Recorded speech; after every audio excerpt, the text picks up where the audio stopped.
Welcome back to the Desert Tiger podcast, and this week on the DTP, Tanner Cyr is now homeless in Hawaii. What does that mean? Well, you're going to find out later on the show, but first off, I want to go ahead and thank out everyone who went and checked out episode 60 of the show, which happened to feature the godfather of Canadian hip-hop. That's right. The maestro Fresh Wes was on the show talking about his latest album, The Champagne Campaign.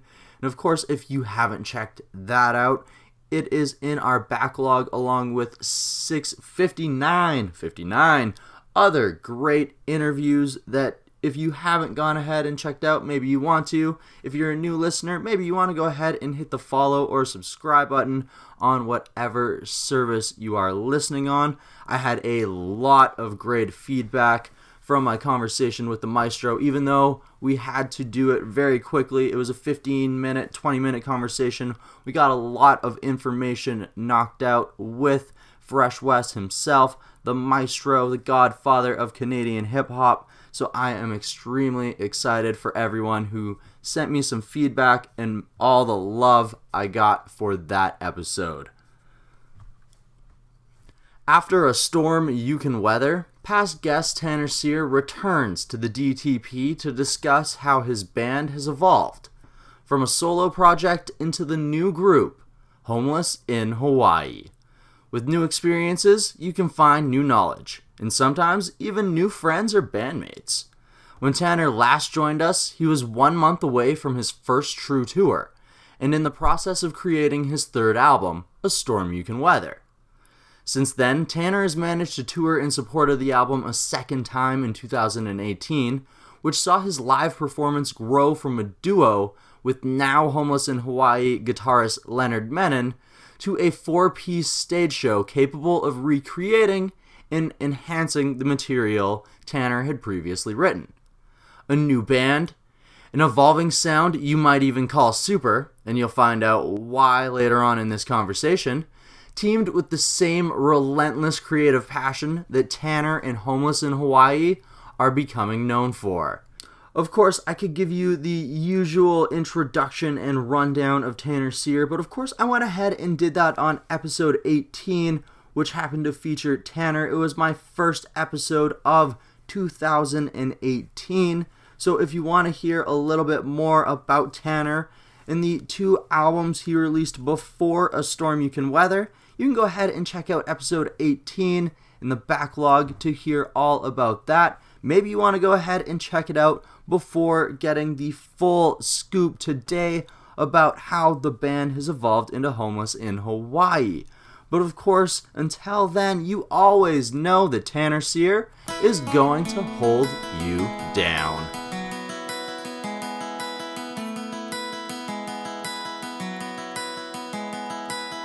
A windless city where angels used to fly.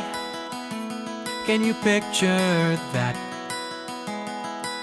With the braille touch of love, everything was heard and a silent understanding was met. That if our thorns don't pierce our skin, our love was dull and meant to end. The strength of your grip holds me up. So darling, pinch me if I'm dreaming and exercise my demons. I promise that I'll hold you down. I'll hold you down, down, down, down, down. I'll hold you down, down, down, down, down.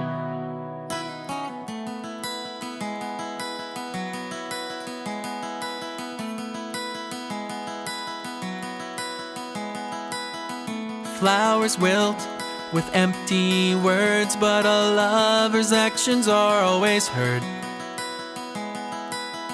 Forget the storm, the clouds will part for us to join in a brand new start. That if our thorns don't pierce our skin, our love was dull and meant to end. The strength of your grip holds me up. So darling, pinch me if I'm dreaming and exercise my demons. I promise that I'll hold you down. I'll hold you down, down, down, down, down. I'll hold you down, down, down, down, down. I'll hold you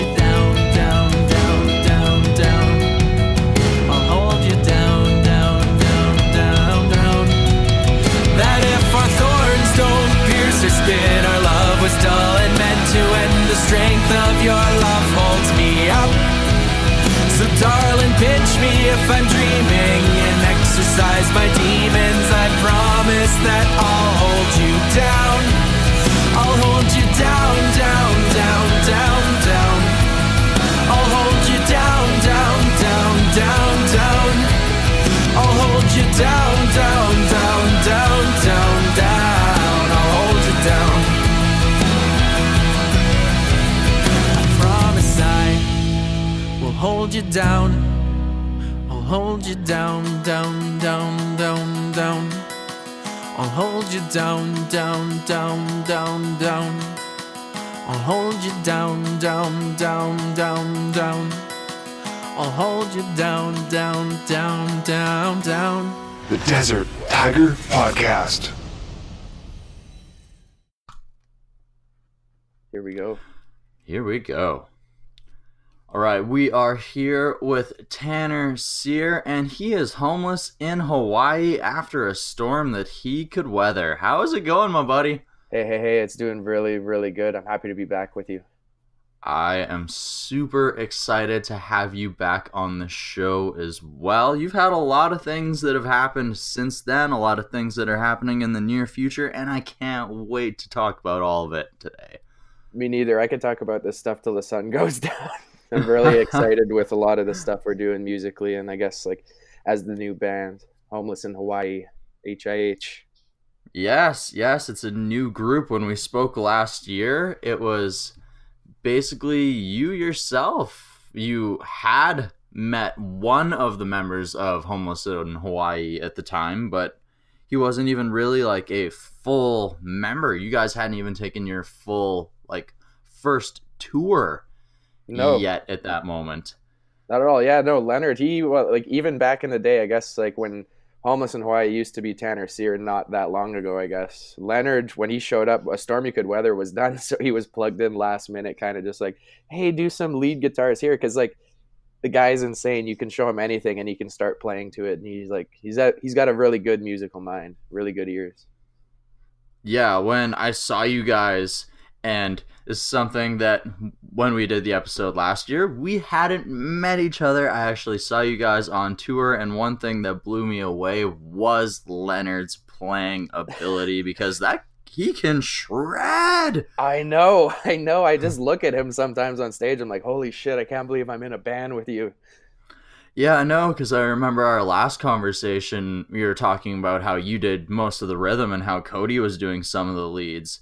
Yeah. And then you go live and it's just like, man, I'm pretty sure that Leonard has like added things to some of these leads, because this is everywhere. It is crazy and it is melting my mind. I think we've taken a few leeways too, especially since like we've gotten used to making music with each other. And I think from A Storm You Could Weather, you look at the way we did it in studio, and then when we went to bring it live, because the tour almost came last minute after the album, we kind of realized, oh shit, we actually have to play this stuff live. So we had to revisit it, almost relearn it in different ways and add different parts from like, you have synths in the album that we have to emulate with like phase and all this other crap on guitars live. So we had to like recreate them almost in a live setting, which gives it a more rock and roll vibe, which I think almost developed into the Homeless in Hawaii sound that we have now. And Leonard was a huge, huge part of that.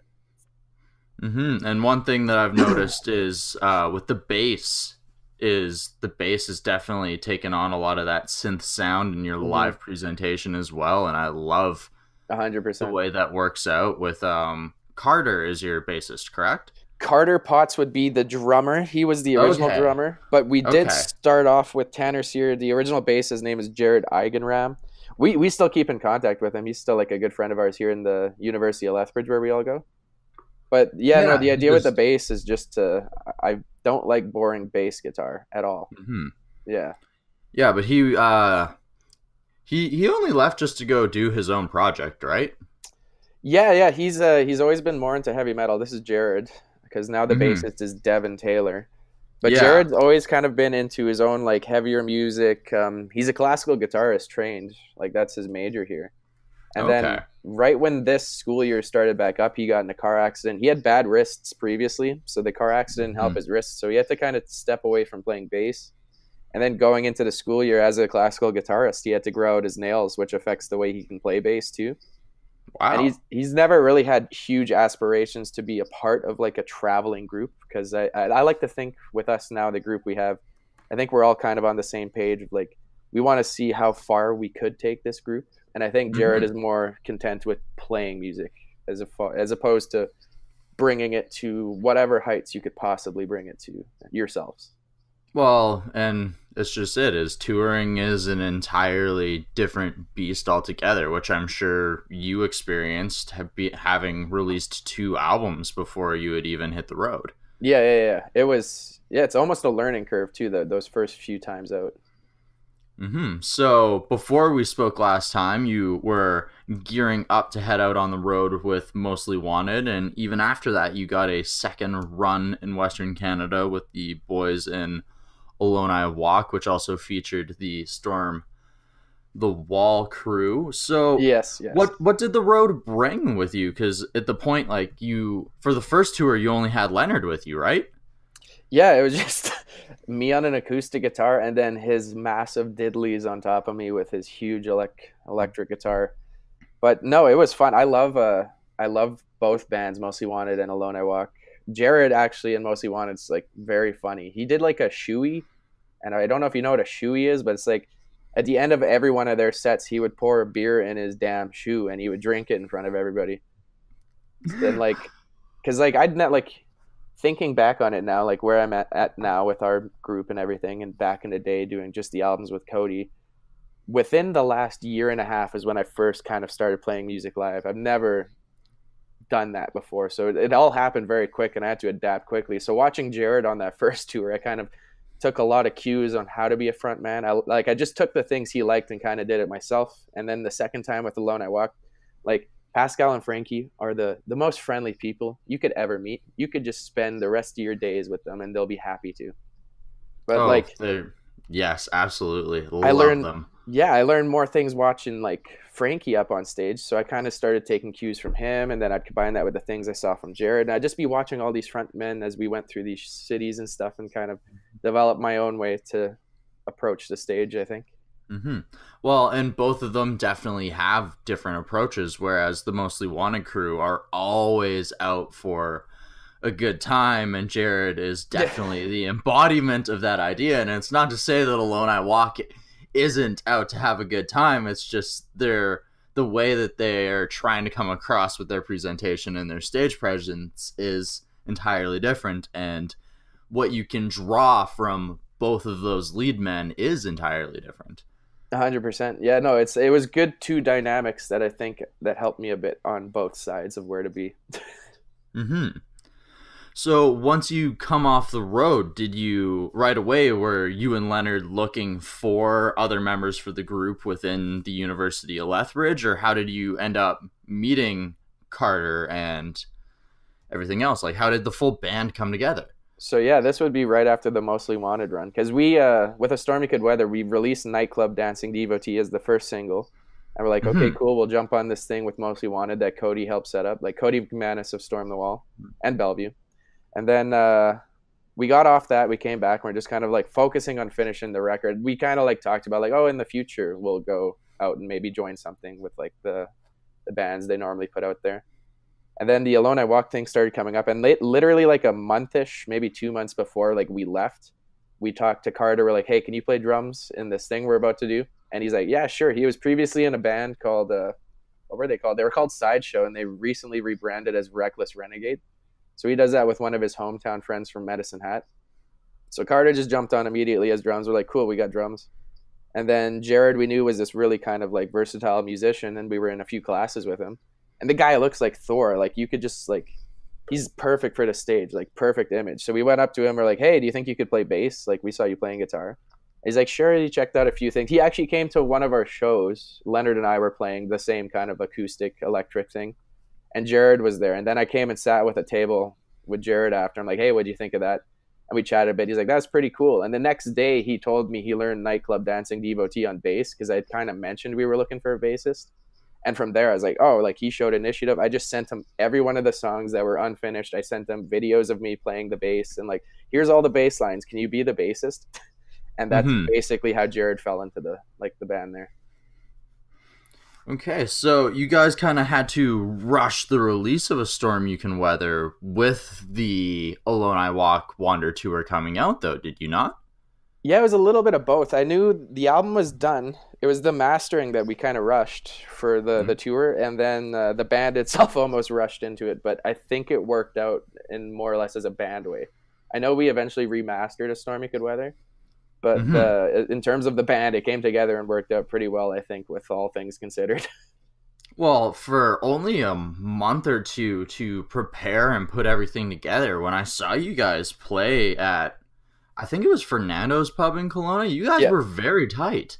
Thank you very much. We put a lot of effort and practice. Like, I know at least I do. I take it very seriously. Like, if we're going to be going out and playing for people, like, especially these songs that I've written, I want it to be done right. And that's the idea of us. And for someone who started as a rhythm musician to trust the rhythm parts to somebody two musicians who had only just joined the group for 2 months, they handled their parts extremely well.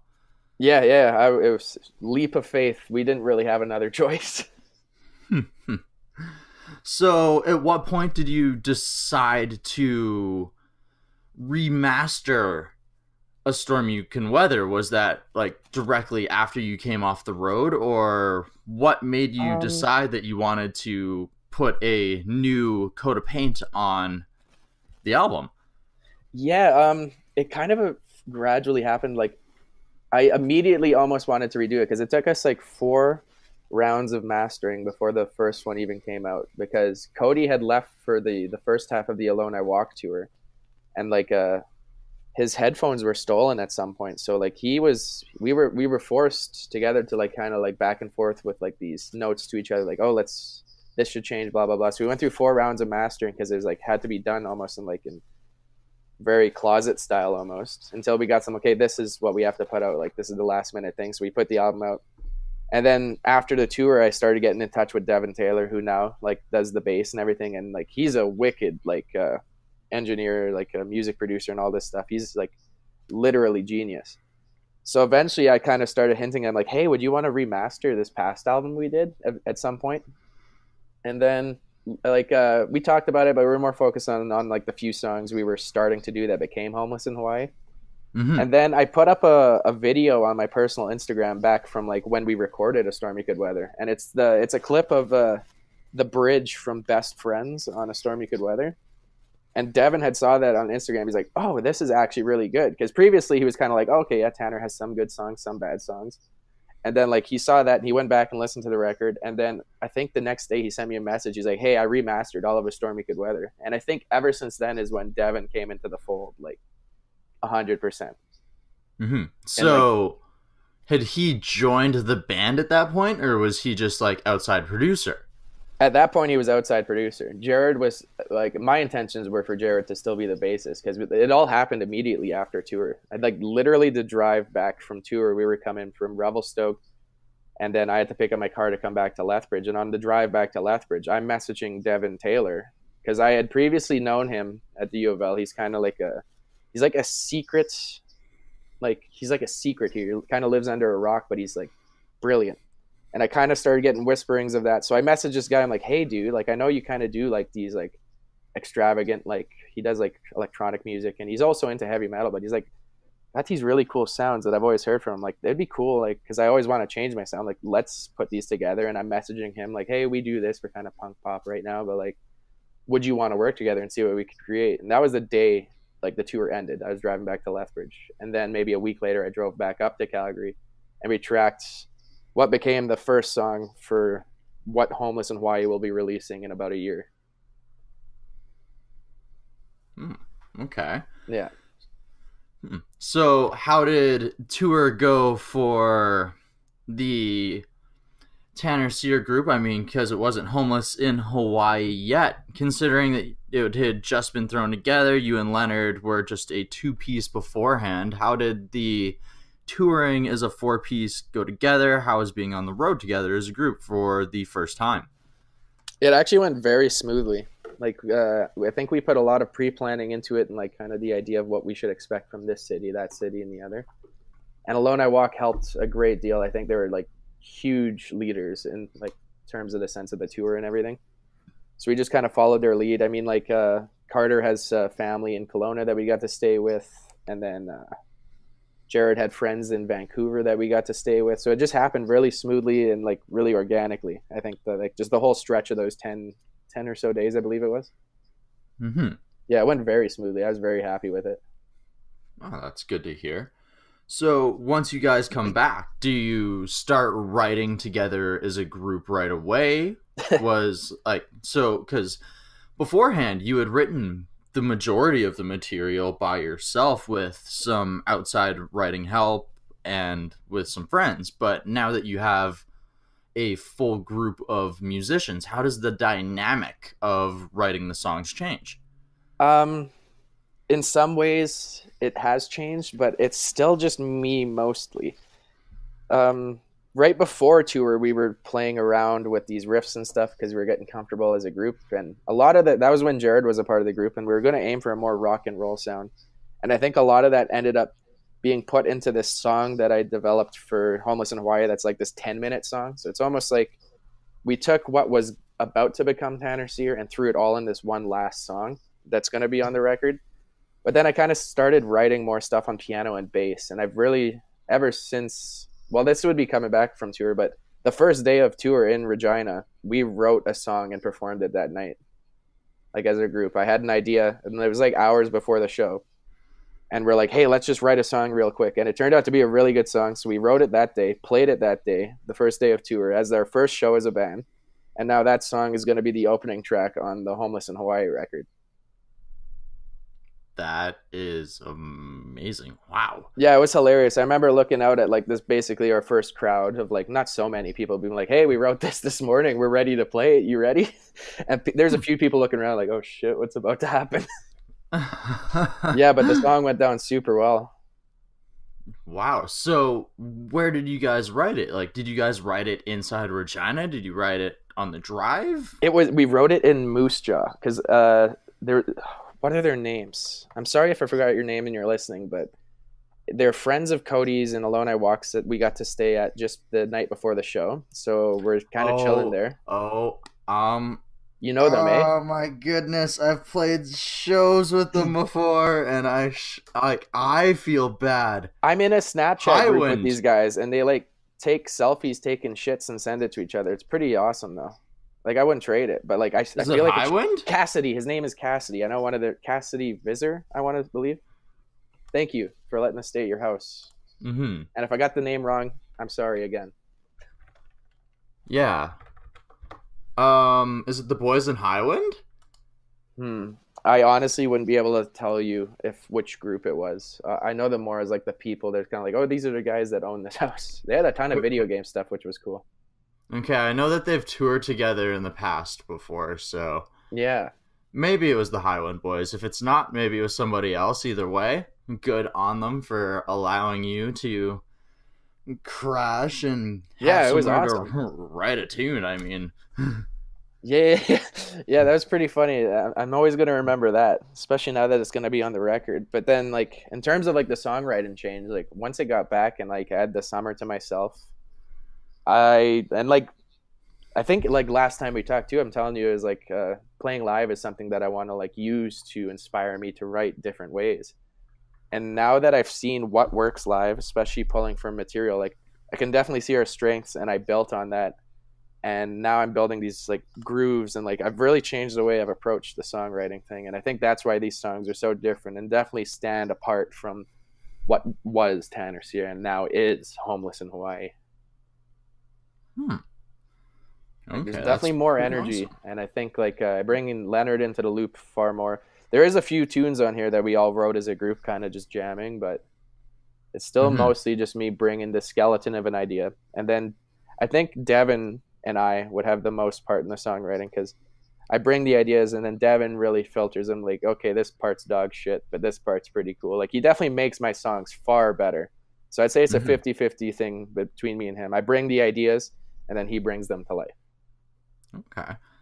So how did Devin end up transitioning from being outside producer and becoming full-time bassist?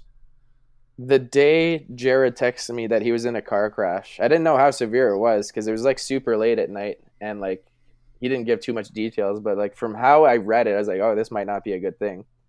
And we were just getting close with Devin. I just shot him a text message like, hey, on the off chance something happens, do you think you could be a bassist eventually? And Devin's like, yeah, I don't see why not. Like Devin is really good at guitar. Like you've seen Leonard play guitar, but Devin is a, like can do things that Leonard can't. Like I can't even explain it. The words don't exist, but he's really good. And it's kind of a shame that he's playing bass. But then a couple of weeks later, Jared made it like he's like, okay, I think I'm gonna need to focus on myself. And then that's when I like sat Devin down, like, hey, this is like a here and now thing. You in, yes or no? And I think at that point he was kind of like we were a few songs deep in what was going to be the next Tanner Cyr record, and he kind of had an idea of like how serious we were taking it and like how professional we like to approach just our music. I think he was just in at that point. So he had the idea, but as like a guitarist, does he bring things to the songwriting process as a guitarist that maybe you and Leonard don't? Yeah, he'll definitely will approach a part and be like, hey Devin, pull out the 7-string. Because like he can like he does all like the sweet shreds on like heavy metal and stuff. So like we'll be like, oh, let's do something here. It won't necessarily be heavy metal, but we'll use his strengths as like this crazy guitarist and kind of like do what a synth would do on like a 7-string or like just a layer of texture in the song. But I know our goal of ours is at some point for Devin not to be the bassist. Devin should be a third guitarist or the other guitarist at some point that we're working towards, because we're playing around with the ideas of me playing piano and stuff live now. And oh, really? Yeah, we want to bring a guitar live. Like, yeah, but that's going to be more for Homeless and Hawaii stuff once we get like all our shit in gear. But at some point, Devin won't be the bassist, and we want him on the guitar. That's like, I have tons of faith in him as a guitarist. Okay, because I was going to ask if you were going to transition to the bass role, having been a bassist originally. I would love to play the bass. Ultimately, I would love to. It's just the bass lines that I write for our music, they're like groovy and stuff. And I think just in general, it's hard for me to play the bass the way I like to play bass and then sing. It's extremely challenging. 100%. It's like learning another language. I don't know. It doesn't work for me at least. It's weird to think about it, because you would think that playing bass and playing guitar and being able to sing at the same time would be the same dynamic, but it's a whole other beast in a different way. Like, it just plays differently. Like, kudos to Geddy Lee. Now that I've kind of tried to attempt it, like I did play bass for one of our tour shows in Revelstoke because Jared had to fly home early, and it didn't go poorly. But like just experiencing that in a live setting, like I utterly respect Geddy Lee for being able to play the bass lines that he does and then sing the way he does. Good for that guy. Oh, to perform on both extremes, and then also his abilities on the synth. And everything else that he brings to the live show is the amount of practice and dedication and diligence that Geddy Lee had to put forward, especially when he's not the one writing the bulk of the song's lyrics. That's dedication to the craft. That's sheer talent. All I can say is well done, Geddy Lee. I'm not gonna do that. I've always been a huge Geddy Lee fan, to the point where like I would name my Madden like superstar like single player would always be like Geddy Lee, because he's always been a personal hero of mine. But like, really, at no point do I think I will be able to sing and play at the level that man does. No, I think I'm more of a Freddie Mercury fan. I've become quite a fanatic of him. Even before the Bohemian Rhapsody movie, I was a Queen fan. But like, as like I guess they've kind of blown back into popularity this year. I've kind of delved back more into Queen, and like I think I admire Freddie as much as you do Geddy. Yes, definitely. And I don't know, as a bassist, I feel like I've definitely begun to admire a lot more of the stage presence type people, because that was always like my role in playing live. And something that I've released on the podcast is, and that will be released soon, is I'm going to be playing live music again soon. And Ooh. it's, yeah, I'm excited. So I've got some things to speak about actually once we go off air. So ooh, yes. Tell me it all. Spill the tea. Yes. Right now I can't spill those deep beans, but soon in April, those beans will be spilled in full detail. I'm so excited. So am I. I am so excited. But it's definitely, it is. Over time, I've become a lot more appreciative of stage presence bassists. Nikki Sixx. Yeah. Dee Dee, Vernie from Overkill, and like bassists who just concentrate on having a really thick sound, and like they don't have to be the lead vocalist. They're okay with being like the side vocalist and doing that. But, like, their main part of being on the stage is just like, you're gonna hear me and you're gonna acknowledge that the bass is an instrument, and god damn it, you're going to love it. That's exactly how I approach writing my bass lines. Like, I don't want anyone to be like, who's that fourth guy? Why is he playing a weird fourth string guitar? At least for the non-music lovers. That's how I like to think people look at the bass, because I think at one time I did. But I like utterly love the bass. It's my favorite instrument. Like, there's so much of me that wants to be just that dude, like you're saying, on stage, bouncing around to the rhythm, playing the fourth string. I get jealous watching like Jared or like Devin do their thing, and I'm stuck playing my four chords. Well, and it is a lot of music has where the bassist has become a secondary option in the background, and then there's some bands where that member is so vital to the songwriting process, even if it is a Nikki Sixx, where maybe when they started out he isn't the greatest rhythm man you've ever seen. I mean, once they get around to like the Heroin Diaries soundtrack and he's doing the 6 a.m. stuff, some of the bass lines that he had on that were absolutely freaking incredible. Yeah, but like, I love before 6 that, a.m. Yeah. Oh man, and like before that, it was a lot of following Mick Mars's rhythms, but like as a songwriter, incredible talent. And when he's on stage, like, he commands your presence, even though Vince Neil is there, even though Mick Mars is there, even though frickin' Tommy goddamn Lee is there with a rolling drum set. You still know that Nikki Sixx is there.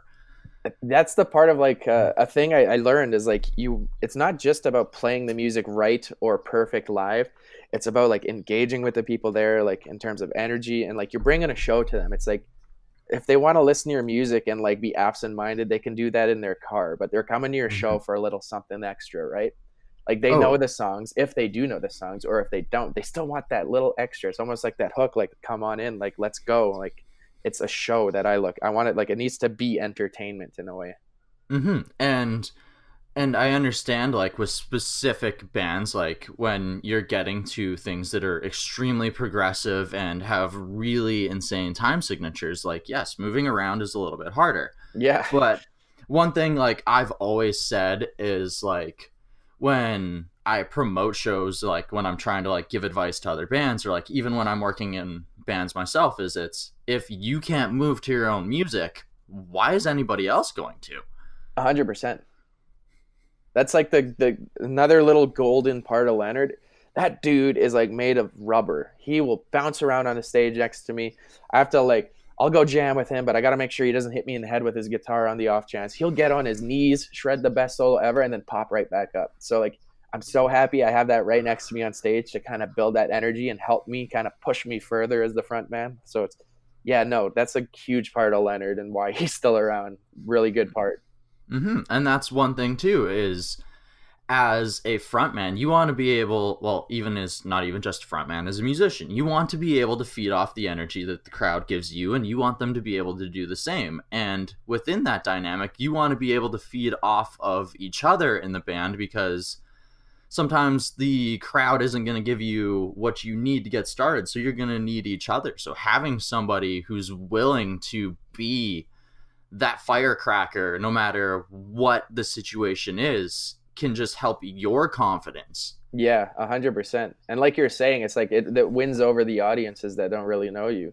And I've experienced maybe a couple times now where it's like you get near like the last third of a set, and then that's when people start kind of buying in. They're like, oh shit, these guys are playing, this is really cool. And that's when the crowd starts to build. But at that point you're like, oh fuck, there's only like how much of the set left. If this could have happened earlier in the set, we could have made this a wild night. But that happens on the off chance. But you learn from that, and you kind of see like which songs that typically happens on. So I've kind of like narrowed that down. Like, okay, it's these kind of things that will get people's attention. And like, because like I think coming back around to the way I've changed my music writing, and something I've been joking about with the boys recently is like, Homeless in Hawaii is like a much larger, in your face but mature sound.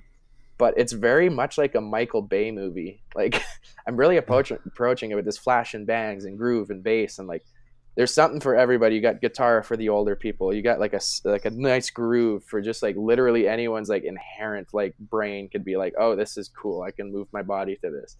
It's an assault on the senses is how I'm approaching it. And that's what I kind of learned from those situations where you got that one song that pulls the people in, and then off to the races you go. Because once you have the audience, you can do whatever you want. And that's what I've learned. Because like once I get them, like that's when we're good. Like you can say whatever you want. People are laughing. It's a stand-up routine. And then you're hitting them with good music. Maybe you're throwing one good cover in between your stuff, which elevates your own material. And then you're up. Like those are my favorite times. But it's like, yeah, you got to earn it first. And like that's the hard part. Oh, definitely. And that's just it, is when you're coming new, it's nobody's going to give you something without earning it, and you have to give them something that's going to catch them. And especially like with your guys' songwriting, and especially like yourself, you cover a lot of bases when it comes to different sounds and different signatures, even when it comes to like just within one song, where it'll cover a lot of bases where it could catch somebody, and then maybe like, oh, they got me here, so I'm willing to come along for the ride for this next little bit. Like, where else is he willing to go? Like, I like something that always like I've seen in other bands or when we do it. I love when an artist plants like one of those soft songs or those soft build-up songs in the right spot of a set. Like I feel like it makes those soft songs better, or the heavy song that comes next even better, if you just time it up right. Because like you never want to go soft song, okay, kind of up song, then another soft song. You need to sandwich them between a lot of gaps. But when they're laid right in the set, oh, it's magic. That's my favorite stuff. Well, and it's exactly like structuring an album, where if you bring somebody on a really fast high, maybe you probably don't want to just continue hitting with them with that right away. And then like if you hit them with like a nice slow down and you catch them with another like a palate cleanser, you don't want to hit them with that again, because maybe somebody's gonna go take a nap. Like you need those breathers almost, but like keep the energy going is what we're trying to do. Like we still have like the breathers going. But I think one of our most like upbeat songs is this hand plucked guitar piece that just has the bass going on the floor with these oscillating synths. It sounds like weird Coldplay on acid, but it's maybe one of my favorite songs on our current record that will be coming out. But I like that's what I'm talking about. It's these breathers, but you got to approach them differently now. You can't just be like, okay, here's the ballad. It needs to be, here's the ballad and here's the reasons why you should care now, is how I'm looking at it. Oh, exactly. Especially with a group like yourself, where you like to do a lot of storytelling. Oh yeah. Storytelling's taking a huge step up this time around.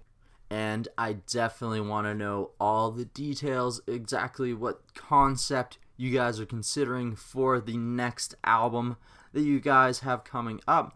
But first off, I want to take a break to take a moment to talk to the listeners here at the Desert Tiger Podcast. That's right, we like, in the podcast world, we love to break the fourth wall and acknowledge you guys, the listeners here on the show.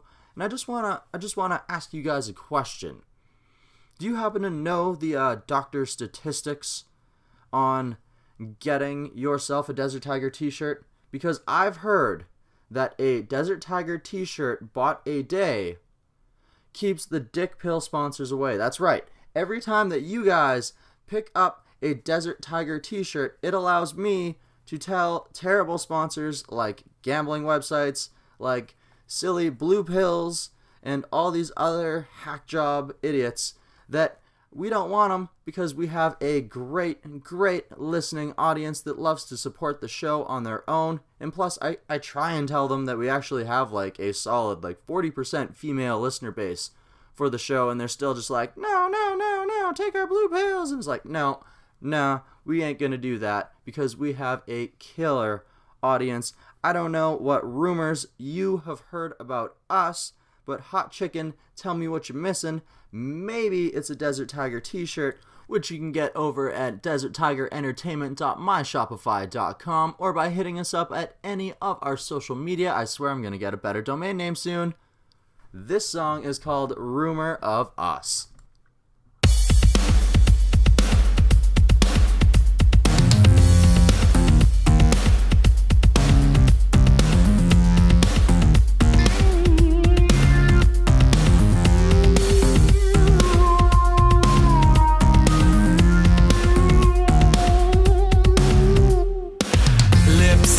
To the flavor of you, all goes down to whiskey smooth. Scar me up so passionate, scream your way up to heaven's gate.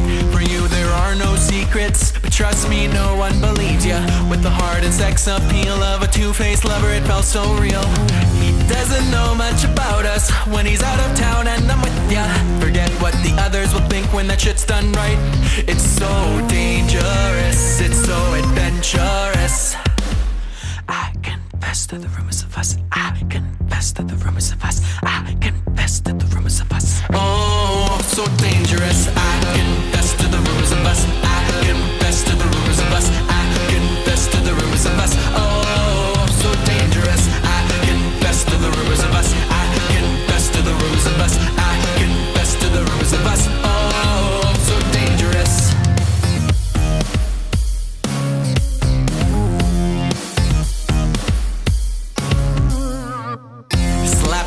Then call me names, but your name remains on my checklist. Text message at 3 a.m. Oh look, it's your name again. He doesn't know much about us when he's out of town and I'm with ya. Forget what the others will think when that shit's done right. It's so dangerous, it's so adventurous. I confess to the rumors of us. I confess to the rumors of us. I confess to the rumors of us. Oh, so dangerous. I confess to the rumors of us. I confess to the rumors of us. I confess to the rumors of us. Oh, so dangerous.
The Desert Tiger Podcast.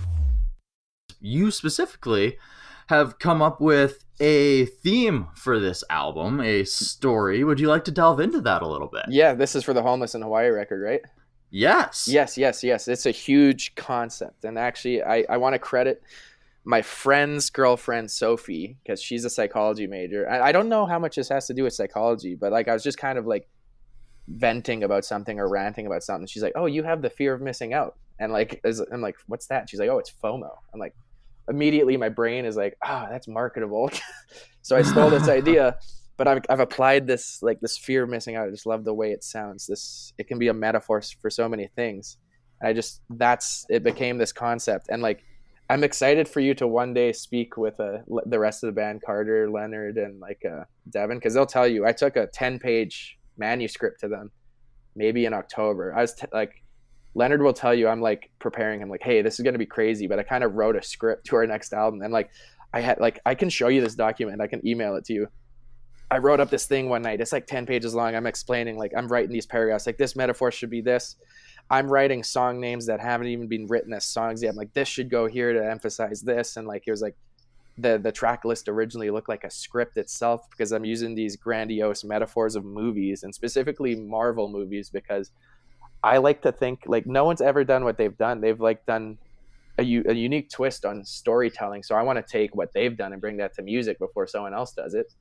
So I made this huge thing, and I'm like explaining like, oh, and then the cover should do this. And then I just brought it to them at the studio one day. And I just like, boys, just read this. I'm going to be back in like 20 minutes. I'm telling you now, I'm not crazy, but just trust what's in this pamphlet, basically, I'm giving you.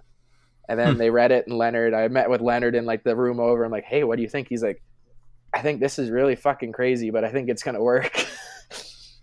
And then from there, it just like, I think I got his trust completely. And when I gave him that thing, he's like, oh, okay, Tanner's like for real about this whole fear of missing out thing. Cause it goes deep in the album in many different ways.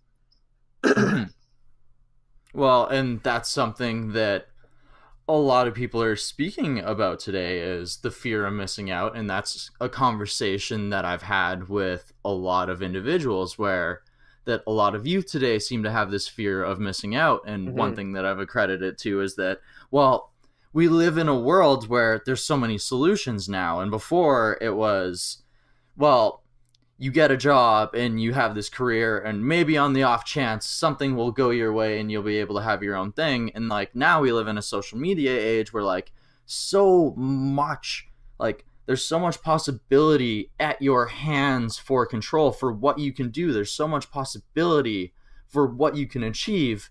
And yet at the same time, there's so many distractions. Oh, yes, 100%. But at the same time, the fear almost comes from like, these distractions are almost part of life. So am I missing life to have a different kind of life? So it's like approaching that, like sometimes those distractions are those things that give you these really great stories in life. And like, maybe you're like, oh, I can't do this thing with my friends because I have to do this other thing for this. But that's that missing out. Like, what if I'm missing like a really cool part of what could be my history? What could have happened had I gone and done this instead of that? 100%.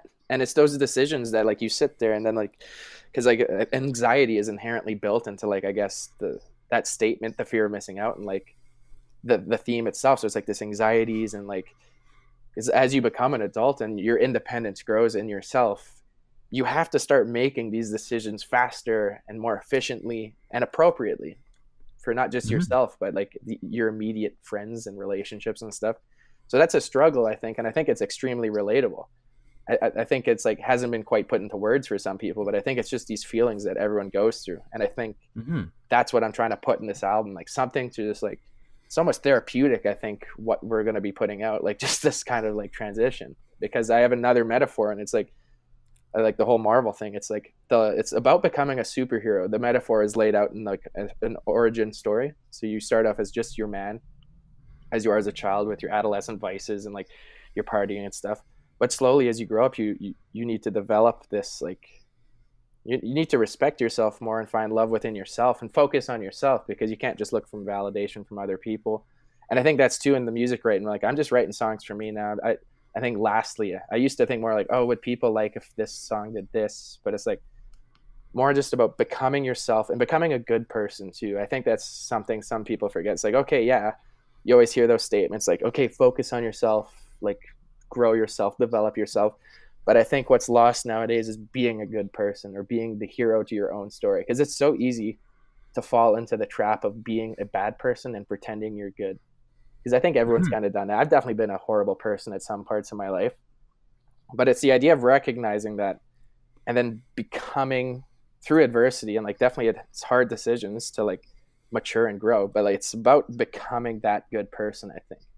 And that's the fear. Like, I don't want to miss out on a good life of being a good person that's loved and cherished. That's the part there.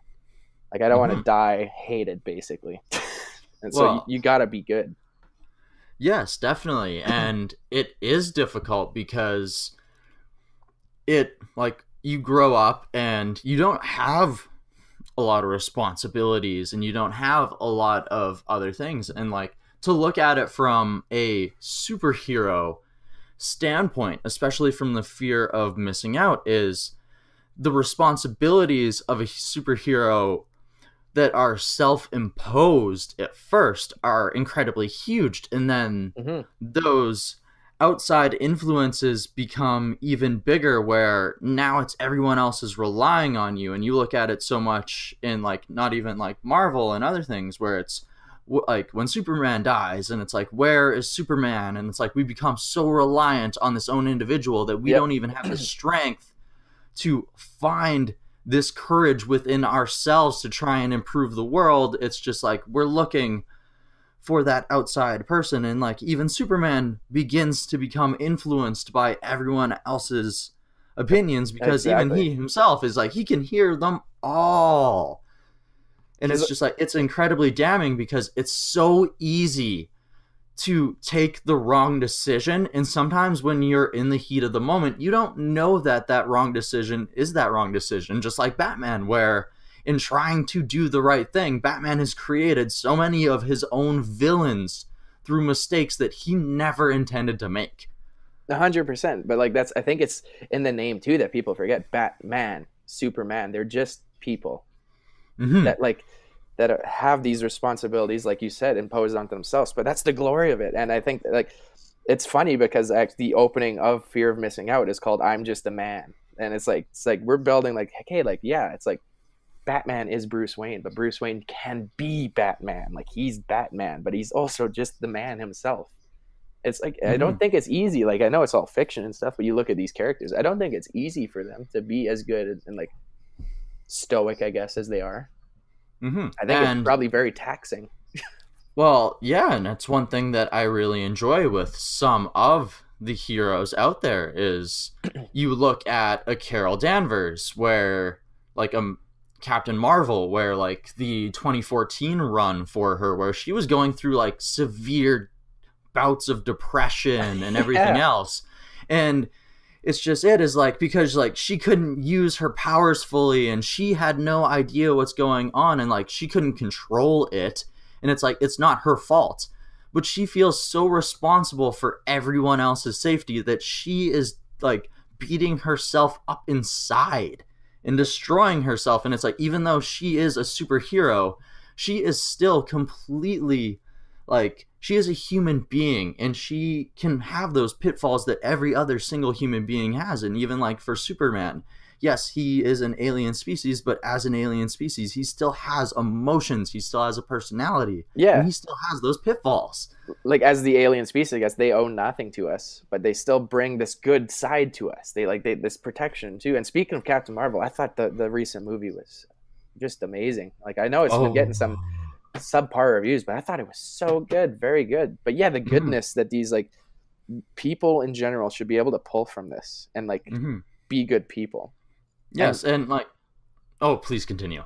Oh, no, go. I'm curious what you have to add. Okay, and I was gonna say, like, a lot of people are giving Captain Marvel like subpar reviews, but like, if you're somebody who understands the character of Captain Marvel and like her history and how she was basically just created as one of those love interests of another hero and was just thrown into the story, and then like she became her own thing and became strong, and they changed her backstory in the film just like so that she became even stronger as an individual. Yeah, it was good story writing. And that's why I'm stealing it. I'm stealing all of Marvel's secrets. Like at the no, that's not spoilers. It's funny to call this spoilers, but like at the end of this Fear of Missing Out record with Homeless in Hawaii, at the very end, like the last song is clocking in at 10 minutes and 1 second right now. But I want to add something at the very end where I want an a cappella piece. I want our end credit scene. I want the end credit scene. And just like at the end of all those movies, where it's like Iron Man will return in this movie, or Thanos will return in Endgame, all this crap. I want at the end of our record to have a huge acapella thing just right in your ears being like Homeless in Hawaii will return. Like we're straight like stealing Marvel's formula. And I don't even care. But that's fantastic though, right? Because it's just, even then it like, even like Pokemon used to use that, where it's just like, we will return next Tuesday or like next week on Pokemon. It's just like, and they would like give you a different thing, but like Marvel went with like an entirely different style about it, where it's like, rather than giving you like a few small clips about it, it's like, here's this small hint into the story, and like you guys can sit here and you can nitpick it, and like you can go crazy trying to figure it out for the next year while we just sit here and make movies. 100%. And I think the music industry needs to start looking at the rest of the entertainment industry more, because let's look at the local scene, for example. Like local scenes in general, you'll have like different acts and kind of like the same genres, but I think I see a lot of bands, I don't want to say a lot, but I've seen some bands, it's like they develop their thing and it happens to fit in a groove that's already established, and so it's easy to kind of just go with the set way of like, okay, if you want success to a certain point in this thing, these are the kind of things you need to do, and it's kind of this easy little path that you can do. But like, I want to bring something different and change it up to like, because I don't just want to be like, oh, cool, this band's like from Alberta, more or less. I want to be like, that band's from Canada. I mean, these are huge goals we're talking about now, like huge theoreticals. But the idea comes from like, if you look at the entertainment industry, like look at Netflix 10 years ago, TV and such was far more popular. I think it was 10 years ago. Well, there's people laughing at Netflix 10 years ago. Exactly. Now look at Netflix now. That's the point. It's like, they release TV shows. They're like, here's a whole season, go have fun. Instead of being like this like network being like, hey, we need to stretch out this episode weekly for these commercials here and there. So I was like, fuck that. Here's everything you wanted from this show. Come back next year. And it's like, because like at that point, it's almost like they're treating, I think it almost like people might be perceiving it backwards, because I think they were doing it the way music used to be done. Like, hey, here's a record and like go do your thing. So it's like these seasons are albums. And then once it's out and consumed, like people consume these shows in a day, the albums are consumed in an hour. But then you have these fans, like where are these fanatics coming from? Like where are these huge fandoms coming from if the material they're pulling their fandom from is only like one day of their year? So it got me thinking like, okay, when they're not consuming your product in terms of music or entertainment as the example, they must be thinking about you in some way or another. So they're either thinking about the band members, they might be invested in your personal lives, or there's a mythology in the music or like mythology behind the entertainment that you can constantly think about.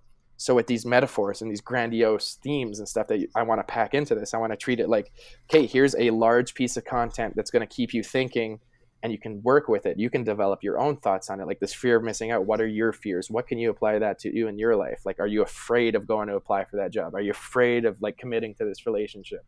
It's something that these people can apply to and look at from so many different angles. So even when they're not listening to our music, I want them to hear the word FOMO or the weird like fear of missing out, or even just like think about like, oh, what would Homeless in Hawaii think of this situation? Or like, I want to treat it like a fandom, like a show, because it's not just a collection of music. It might be 50 minutes of material or whatever it is, but they're not listening to that 50 minutes every day or like the whole album every day. They might listen to a few songs here or there. They might go months without listening to it.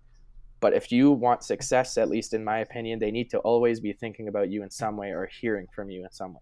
So it's more than the music. That's what I'm approaching. So I want to skip this whole TV show side of the music industry and go straight to the next Netflix version, where it's just you own your shit and you basically tell them like, here's it, like this is, let's go. And I think that's the way the music industry might be going, especially if you look at Muse recently with their interconnected music videos. That was brilliant. I think that's very ingenious of them.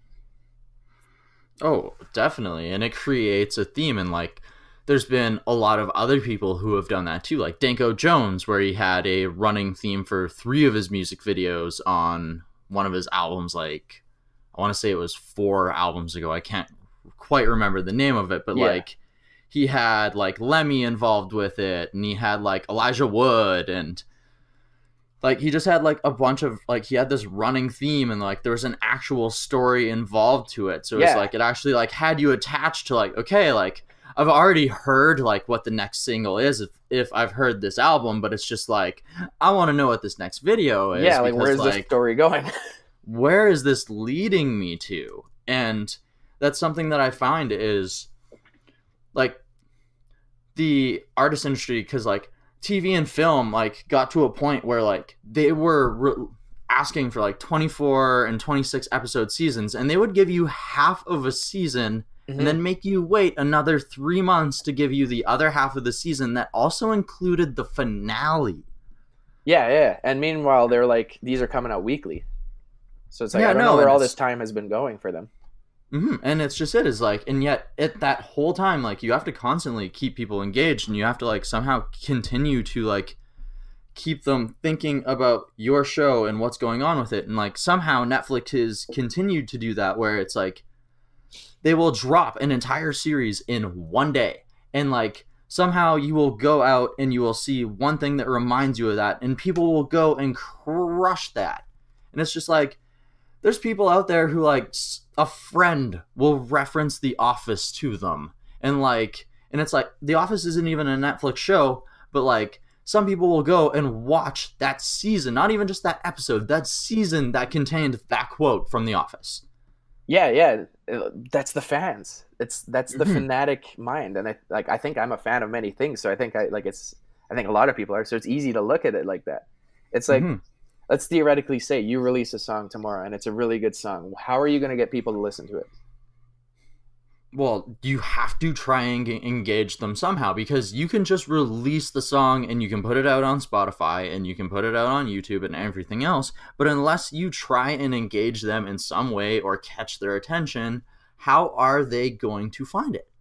100%. But I think there's a double, maybe I got to add to that question, because now the point is we got people listening to your song, close friends and family. A few people might share it. We got people listening to the song, and it's a good song. This is all theoretical stuff. And it's a really good song. Doesn't matter if it's a good song. Like, I think even if Bohemian Rhapsody was released today by like some local band, no one would give two shits. But oh, absolutely. But why? It's still an amazing song. Don't get me wrong. I think Bohemian Rhapsody is like one of the best songs ever written. It's a masterpiece musically and just in many other senses. But the point is, people hear your song, friends and stuff. They're like, cool. They listen to it once or twice. What brings them back? Why should they even come back? And it can't be the reason because it's a good song. You need more than that now. It can't just be like, why? Well, they should come back. I have a good song. No, it's like, it needs to be beyond that. Give them a reason to come back. Tell them to come back. Demand them to come back. But it needs to be in an artistic way. It's weird. Good songs have existed for centuries. And you look at the 1990s and how many bands became one-hit wonders and didn't manage to keep fan bases engaged. 100%. Yeah. Like there's numerous groups that just fell off the edge, and like some of them are coming back and doing like freaking deja vu tours with like each other, and like and like it's hype and like people are having fun with it, but half these people still don't know 80% of the songs that group released when they listened to them back in the day when they listened to them. Yeah, but I think it's just like the trap. Like, obviously, we're guilty of it. I've been guilty of it, and I think the whole idea is for me to try and learn a new way to do it. But like, I love everyone that I've come across with all these great bands. You got like so many talented people out there, and I think we all share them on our news feeds. But how often do we see the same post? Hey, here's our new song debuting here, blah, blah, blah. It's all the same shit over and over again. Not the music itself. The music is brilliant. Everyone has their sound. It's amazing. But like, no matter what, everything looks the same. And I think there's a formula there that needs to be broken, especially in terms of being a low-level act. And if you're trying to push through that, you need to push through that hard and aggressively. And you need something that catches people's attention. Have you watched The Dirt yet? I did. I've watched it twice now. Fantastic. So like Nikki Sixx, when he's saying is like, we need something that like catches these kids' attention because they're used to what's happening. They've become stale to what's happening in this environment. So like, if we're going to be playing club shows, we need to be like blowing their freaking mind with something that they've never seen in a club show. And that's it. Is like, I love a lot of the bands in our scene, and I'm not trying to talk shit on anyone. Me neither. And how many of them have you seen with like the same music video where it's like the lead singer is walking down the street and he's just talking along with the song, Yes. and there's no real like driving connecting story theme to this, and then like you shoot to the band playing in a random house together, or they're outside together just playing in a random spot. Yeah. Even we're guilty of it in our recent music video, but it's like trying to like adapt all that. Like even if like the music video itself can't, like, you get so much of your storytelling out in there, at least in the album you can have this rich depth of like interconnectivity. But like with the Nikki Sixx thing, like I swear on my life, I was saying that stuff to Leonard and them back when I was giving them that pamphlet I told you about. Like I swear. So like seeing that movie, I was like, oh, it was very validating for me. I was like, nice. I'm glad to see someone that I kind of looked up to in my childhood saying things that I now say myself. Especially, I was a huge Nikki Sixx fan. Like Heroin Diaries is a great book. Oh, amazing book, great album, and the 100%. emotions that it drives out of you, like both of them, are freaking incredible because it's just honest. Yeah, and honesty is key, I think. And that's like, I love how that's like the one thing that everybody's shooting on the dirt for is like, it's too honest, and it's like, well, what did you expect? I think like, it could have been more honest. Like it was completely honest, but I wanted like a 6-episode series. Give me more. Oh man, and that's just it. And like, and some people are like, oh well, they brushed over like certain things, and it's like, man, they only did an hour and 45 minutes. Yeah, they and could for have. what they crammed into an hour and 45 minutes, they could have stretched out much further. Not too shabby, I would say. I would love to see that as a series, or maybe like I'd like to see them revisit it with the same actors. Like I even thought Machine Gun Kelly was a great Tommy Lee. Like, man, I didn't even recognize that it was Machine Gun Kelly until like near the end when they're having the fight with Vince, when he's got like the odd hairdo and he's wearing the bandana and his head's like partly shaved, and it's just like, okay, like now I recognize that that's Machine Gun Kelly. Like, yeah. Wow. Did you hear the new song Motley Crue put out with him? The Dirt. Yeah, The Dirt, like the song itself. That's actually a pretty good song. It is. It's super catchy. Yeah, Machine Gun Kelly fits, I think. He does. They found a way to make the dynamic work, and that's something that the group has always been able to do, and that's something like with Queen as well. Is like, no matter what sound that they were trying to approach, they found a way to make it work, and they found a way to go after that. Because like, one thing I love about like Queen and one thing I love about like Motley, like there's some parts about like Motley where like back in the day, like people would throw them into the metal genre, and like some people like after a while would throw them into hair metal once like Home Sweet Home comes around, and like nowadays people like call them hard rock. But like Queen has like covered so many things, and like in the 90s and the 2000s everybody got stuck in like, this is the genre that we're supposed to be, and this is our sound, and it's just it is like, the dynamic is like, why not chase whatever dream you want? Because like, look at a band like Queen, where they were able to create so many different singles out of, there's rock operas, there's crowd friggin' sing-alongs, like We Are the Champions, which are played like at almost every single hockey game you've ever been to. Like, they covered so many bases. That's the shit I love. And recently it's been a pet peeve of mine, because I've sent, like, every time I get a song that's close to a listenable state, I'll like send it out to a few close people, kind of like a tester, be like, okay, what do people think of this? And my one, like, I got like people who are kind of higher up, like close people that are like kind of like in the industry a little bit, and like I'll send them something and I'll be like, oh, this is good here, there. But from a few people I've always gotten the same comments. I'm like, oh, this stuff is like not cohesive, or it's like, this is different from that last thing, you know what I mean? I'm like, that's the fucking point. No one wants the same shit over and over and over again, especially if the new stuff is better than the last stuff. You need to evolve and change, or constantly create. That's why Queen stuck around. That's why Motley Crue stuck around. The idea is to embrace the change and work with it and go even crazier. Like Muse changes every album too, and that's why they're huge. That's the point. They sound entirely different from what they were back in the day, and back in the day, like, maybe they weren't as big in the American market, but they were still really big in Europe, and it's like, now they're fucking mega epic huge. Yeah. Or like Panic at the Disco. Their new, like, Brendan Urie's a genius. His stuff is amazing, especially their most recent record, Pray for the Wicked, like this huge, like, kind of like nostalgic horns, like, and Frank Sinatra-y type shit. But you look at Death of a Bachelor, it's definitely a different album. And like, if you just look at Panic at the Disco, I know it's like Brendan Urie now, but you put their whole discography on shuffle, you're hitting random shit left, right, and center, and no one blinks an eye. So that's why I know, at least to myself, like I don't care what other people say. I know, like, if I write these songs that don't quite fit together, it doesn't matter in the end. It's just putting out these good songs, and that's why I'm looking at bands like Panic at the Disco and like those bands you said, and Queen and all this. Like, it's okay to like put your crazy shit out there. You don't have to have this like whole overarching sound. You should have an overarching theme. I think that's where I'm coming back to in the entertainment aspect. But you're in terms of music, do something else. Stop doing the same shit. That's what I'm going to tell everyone I meet from now on. Do something else. I'm tired of hearing the same stuff. And it also comes back to, how do you keep people engaged? Because once again, in the Marvel universe, there are how many films in, and Guardians of the Galaxy is different from Iron Man, which is different from Captain Marvel, and like the way that they're shot and the way that they're presented, and even the way that they're all brought together is done in different ways, yet it all melds 100%. In this nice little universe. That's actually an amazing example. Yeah, think of it. Let's like, you look at The Winter Soldier, political thriller. Then you got Guardians of the Galaxy, space comedy, Star Wars, but yet these characters are in the same movie. I never even thought of it that way. That's a brilliant example. Like, that's basically the idea of eclectic music and collections of albums, and like, this is this is that, but it works.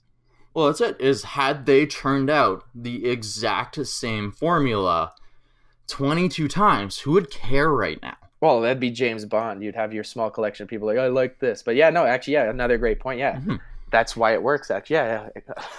I can't believe I've been blind to that fact. Yeah, the Marvel Universe works because of its differences, and that should be applied to music. Again, yes, that's 100%. And that's something that, like, the Bond universe even had to admit, too. Because, with Daniel Craig, is like, all right, judo chops are no longer allowed because nobody believes it anymore. Yeah, no, I think many bands should pull from even what we're saying right now. I think that's brilliant. And I think I think Homeless in Hawaii, at least, has definitely grabbed on to these ideals, and we're holding on tightly because, I mean, you've heard a couple of things here or there from what we've been working on, but I think I can confidently say no one sounds like this right now. Oh my, like, honestly, I showed one of the guys that I work with last night because I told him that I was going to be talking with you tonight, and he hadn't heard of you, and I was like, well, this is what he's working on right now, and he's like, okay, this is like a hit. Thank you. That you showed him Faded, right?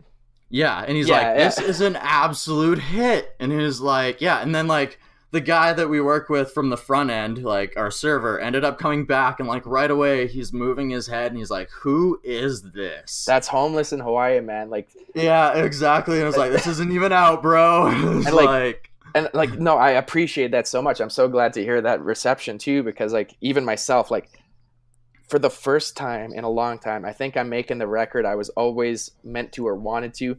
And Faded itself, like, such a good song, but I think that's maybe in the top 5 best ones. And I'm like, so like, every time I'm in the studio with the guys and I'm hearing back some of the things we're doing, it literally, like, it's like an out of body experience. Like, nah, this isn't us. Like this isn't me. It's like, I'm hearing stuff come out of the speakers. Like, this is better Muse than Muse, or this is better Billy Talent. It's like, I'm hearing all the things I grew up with finally come out in my music in our own ways, though. It's definitely very unique, but I'm very confident in this stuff. And like, hearing you speak about it like that too, like Faded, at least we refer to Faded as that song has big dick energy, but like oh yeah, and I'm excited to release that one. But even like The Crown, which is going to be the first single that we're going to kind of release, I think mid-May might be the ideal spot that we're going to drop it.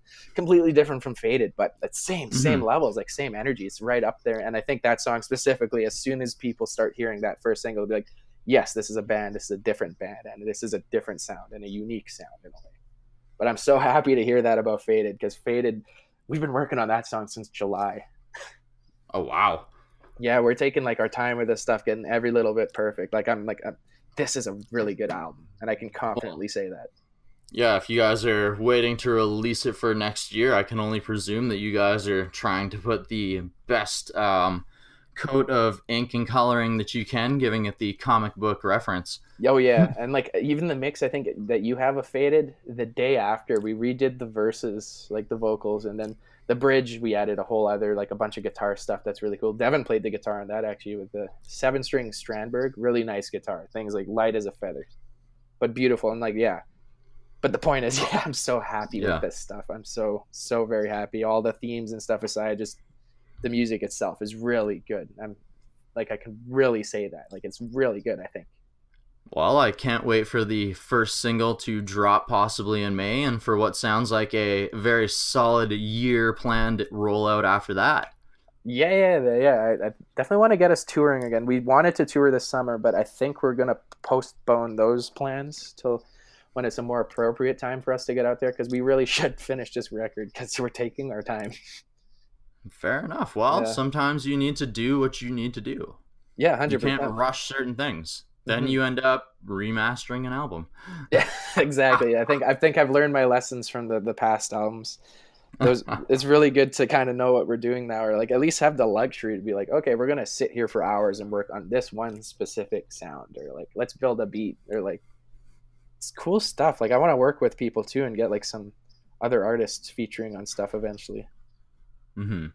All right, awesome. Well, I'm excited to see what the future brings. Thank you so much for joining me here today, Tanner. No, thank you very much. Thank you so much. I appreciate talking with you all the time, and I want to see you blow up.